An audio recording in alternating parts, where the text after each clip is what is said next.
Joining us now is Adam Schiff. He's the top Democrat on the Intelligence Committee in the House. Congressman, thank you very much for being here. Appreciate your time tonight. You bet. So you are expressing concern. Susan Collins, Republican senator, also expressing concern. We've had other sort of scattered expressions of concern in terms of what's going on with Mr. Rosenstein right now. After yesterday's sort of media confusion as to whether or not he might have quit or been in the process of being fired, do you have any further clarity as to his fate and what's going on right now between him and the White House? I really don't, but I think we need to see this as part of a long effort by the president and his allies in Congress and his allies on Fox to push Rod Rosenstein out of the way so they can put someone in there who is pliable, someone that the president can get to do his bidding, his own Roy Cohn, as the president would say.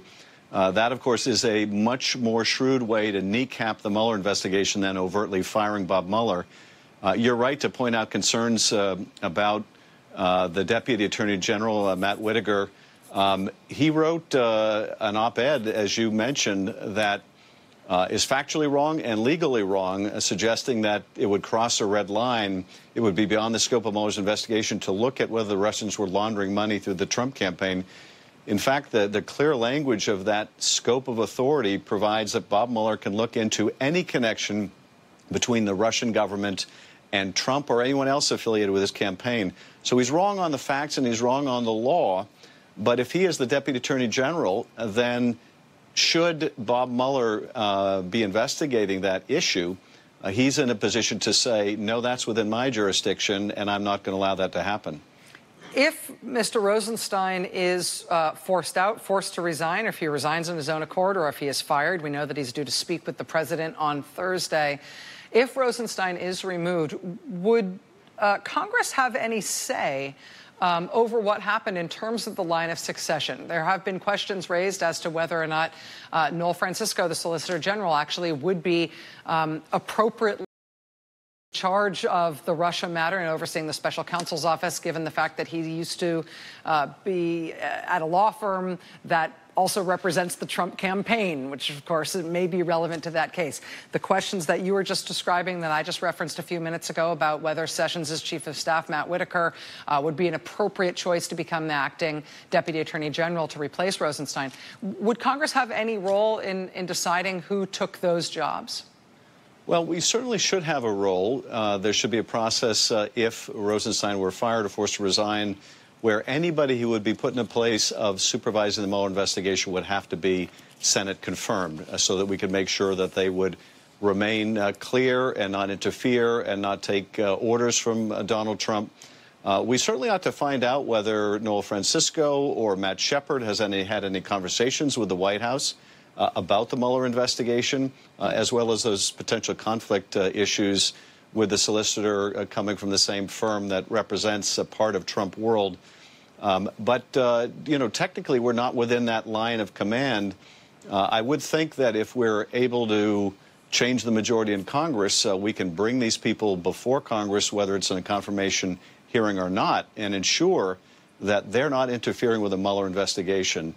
And, you know, one other point I would make on this, Rachel, is a lot seems to be made of whether this is going to happen on Thursday or it's going to happen after the midterms. It doesn't matter when it happens. It is part of a slow-moving Saturday night massacre in which the FBI director who was the head of this investigation was fired, the Deputy Attorney General supervising it. They plan to fire after the midterms, and the Attorney General they plan to get rid of after the midterms so that they can install their own people to cripple this investigation. And I think voters need to keep that in mind. This is the kind of rubber stamp they want to see in the Congress of the United States.